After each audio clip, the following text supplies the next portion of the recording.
আজ আমরা আলোচনা করব একজন কিশোর ক্রিকেটারকে নিয়ে, যিনি বর্তমানে সোশ্যাল মিডিয়া ও ক্রিকেট মহলে আলোচনার কেন্দ্রবিন্দু। বৈভব সূর্যবংশী। মাত্র 14 বছর বয়সে তার ব্যাট থেকে ঝড় উঠেছে, কিন্তু প্রশ্ন একটাই, এই বয়সটা কি সত্যি 14?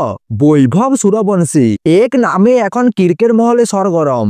এশিয়ান ক্রিকেট কাউন্সিল এর আয়োজিত এশিয়া কাপ রঞ্জি স্টার্স প্রতিযোগিতায় ভারতের হয়ে খেলতে গিয়েছিল সে দোহায়। তার সঙ্গে আছেন দুজন ক্রিকেটার, যুধবীর সিং চরফ এবং গুরজপ্রীত সিং। তিনজনের মাঠের বাইরেও সম্পর্ক খুব ভালো, কিন্তু সেই বন্ধুত্ব এখন হয়ে উঠেছে আলোচনার কেন্দ্রবিন্দু। কিছুদিন আগে একটি ছোট ভিডিও ভাইরাল হয়েছে।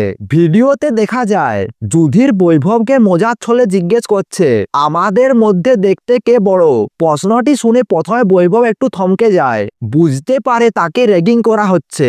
তারপর অল্প হেসে বলেন, নো কমেন্টস। এরপর যুধির মজা করে বৈভবের চুলে হাত দেন। তিনি বলেন, এত অল্প বয়সে জেল ব্যবহার করো? বৈভব হেসে উত্তর দেন, না না, এমন কিছু করি না।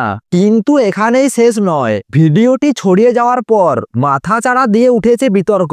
বৈভব সূর্যবংশীর আসল বয়স কত? গত বছর আইপিএল এ রাজস্থান রয়্যালসের হয়ে মাত্র 13 বছরে তার অভিষেক হয়। তখন থেকেই প্রশ্ন উঠেছিল, গুজরাট টাইটেন্সের বিরুদ্ধে 38 বলে 100 রান করে রাতারাতি খ্যাতি পান বৈভব সূর্যবংশী। কিন্তু অনেকে তখন ভেবেছিল, এই ছেলেটার বয়স কি সত্যি 13? দর্শক থেকে ক্রিকেট বিশেষজ্ঞ সবার মুখে একটাই প্রশ্ন। বৈভবের পরিবার এবং তার কোচ সমস্ত অভিযোগ উড়িয়ে দিয়ে জানিয়েছেন, সব নথি প্রমাণ করে বৈভবের বয়স আইপিএল এর জন্য ঠিক আছে।